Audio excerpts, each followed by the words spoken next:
हाल ही में सरकार के द्वारा 13/1/2026 लेके आया गया है। ये 13/1/2026 क्या है, सरकार इसमें क्या क्या संशोधन करने वाली है और इसमें क्या क्या प्रावधान होने वाले हैं, इसके बारे में हम चर्चा करते हैं। तो वह ये है कि सरकार के द्वारा 13 संशोधन 2026 लेके आया गया है, लेकिन इसकी जो स्थापना है, इसकी जो शुरुआत है वो 1976 में की गई।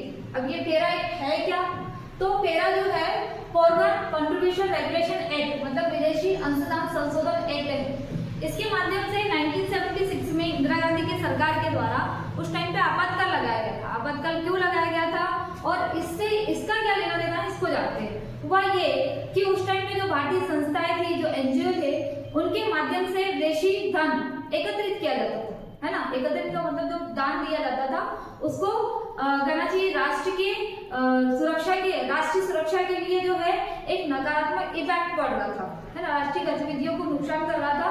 तो इसी को देखते हुए सरकार ने 1976 में 13 एक्ट लेके आई गई कि इसके माध्यम से हम विदेशी अंशदान पर क्या कर सकेंगे, नियंत्रण और निगरानी रख सकेंगे। ठीक है, तो इसका मुख्य उद्देश्य है भारतीय संस्थाओं में आने वाले जो विदेशी फंड है या जो धन है उस पर हम नियंत्रण और निगरानी स्थापित कर सकें। ठीक है, बाद में जब कहना चाहिए मनमोहन सिंह की सरकार आई तो उस टाइम पर 2010 में इसमें संशोधन किया गया, फिर लगातार 2016, 18 और 20 में संशोधन किया गया।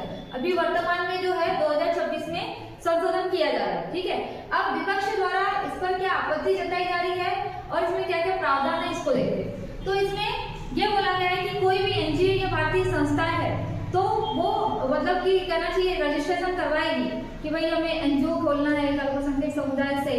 तो सबसे पहले क्या करना चाहिए पड़ेगा, उसे अपने परिसंपत्ति हेतु एक नामित प्राधिकरण से रजिस्ट्रेशन करवाना पड़ेगा। नामित प्राधिकरण मतलब कि जो अथॉरिटी है ना, उसके माध्यम से क्या करना पड़ेगा कि भाई हमने इस मतलब कुल मिलाकर केंद्र सरकार के माध्यम से हमने रजिस्ट्रेशन करवा लिया। ठीक है, तो वो एक पोर्टल में नाम आ गया कि भाई ये एक एनजीओ है। दूसरा कि जांच के पूर्व अनुमोदन कराया जाएगा कि जो भी फंड आ रहा है उसमें या जो भी संस्था ओपन की गई है वो किस उद्देश्य से खोली गई, कहीं राष्ट्रीय गतिविधियों को, राष्ट्रीय सुरक्षा के पर नकारात्मक इफेक्ट तो नहीं डालेंगे। तीसरा कि समय रहते हुए जो है उसे रिन्यूअल करवाना आवश्यक है। रिन्यूअल मान के चलो कि उसे 1 साल का जो है लाइसेंस मिला है, समय रहते हुए मान के चलो 1 साल खत्म होने वाला है, उसने अपना समय के अनुसार मतलब निर्धारित समय के अनुसार अगर रिन्यूअल नहीं करवाता तो जो एनजीओ को जो रजिस्ट्रेशन मिला था वो क्या कर दिया जाएगा, समाप्त कर दिया जाएगा। ठीक है, इससे विपक्ष का मतलब कि इससे क्या नुकसान होगा, तो विपक्ष ने बोला कि हम इसे इस एक्ट को नहीं आने देंगे। इससे नुकसान क्या होगा आपका, अल्पसंख्यक जो संस्था है कुल मिला के जो ईसाई समुदाय के लिए बनाए गए जो एनजीओ या संस्था है उन पर नकारात्मक इफेक्ट पड़ेगा, क्योंकि जो विदेशी फंड है जब वो प्राप्त ही नहीं होगा तो कहना चाहिए अपने आप में जो चलाई जाने वाली जो योजनाएं हैं एनजीओ के माध्यम से, है ना, वो वहीं पर रुक जाएगी, मतलब समाप्त हो जाएगी, चलाना ही बंद हो जाएगा। दूसरा कि सरकार का मतलब विपक्ष का ये करना है कि इसे इसलिए लाया गया है क्योंकि केरला में भी आम चुनाव है और केरला में जो ईसाई धर्म है या ईसाई समुदाय है वो सर्वाधिक है। जब केरला में 9 अप्रैल से जो आम चुनाव स्टार्ट हो जाएगा तो इससे क्या होगा कि जो फंड मिल रहा था, है ना, तो हो सकता है कि वो चुनाव में करना चाहिए लोगों को पैसा बांटने के लिए यूज करेगी। जब लोगों को पैसा बांटने के लिए यूज करेगी तो जो बीजेपी की सरकार है वो वहां कैसे बन सकती है। ठीक है, तो सरकार के द्वारा वहां पर मुख्य रूप से विदेशी फंड को रोकने के लिए जो ये प्रयास किया गया। इससे क्या लाभ होगा, जो 13 एक्ट लेके आया गया इससे लाभ ये होगा कि बार बार ये बोला जा रहा है राष्ट्रीय सुरक्षा बनी रहेगी, है ना।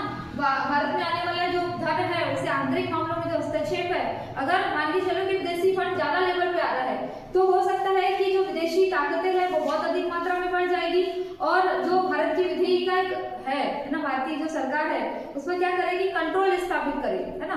तो कुल मिला के आंतरिक मामलों में जो है ये हस्तक्षेप कर सकती है।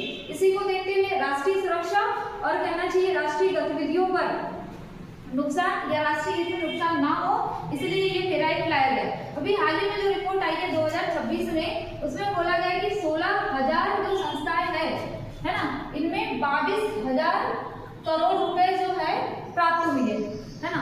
अब विपक्ष का ये कहना है कि भाई ये 16,000 संस्थाओं में 22,000 करोड़ रुपए प्राप्त हुए हैं, तो इसमें एक और प्रावधान ये जोड़ा गया है कि जो भी विदेश से जो फंड आएगा वो पहले भारत की संचित निधि में जाएगा। भारत की संचित निधि मतलब भारत सरकार के पास, ठीक है। जैसे ही संचित निधि में जाएगा उसके बाद देखा जाएगा कि किस एनजीओ को जो है ये धन प्राप्त हुआ है और मतलब किस विदेशी ने जो है ये फंड दिया है। तो कुल मिला के भारत की संचित निधि में गई, इसके बाद उस एनजीओ को मतलब सप्लाई किया जाएगा, है ना। अब पता चला कि भारत सरकार की जो संचित निधि है वो पैसे को खुद के पास रख ले और खुद ही जो है दूसरी योजनाओं में उसका मिसयूज कर सके, है ना। तो कुल मिला के विपक्ष का कहना है कि सरकार के द्वारा जो है अपने हित के लिए मतलब धन प्राप्ति के लिए जो है नया मार्ग जो है प्रदान कर रही है।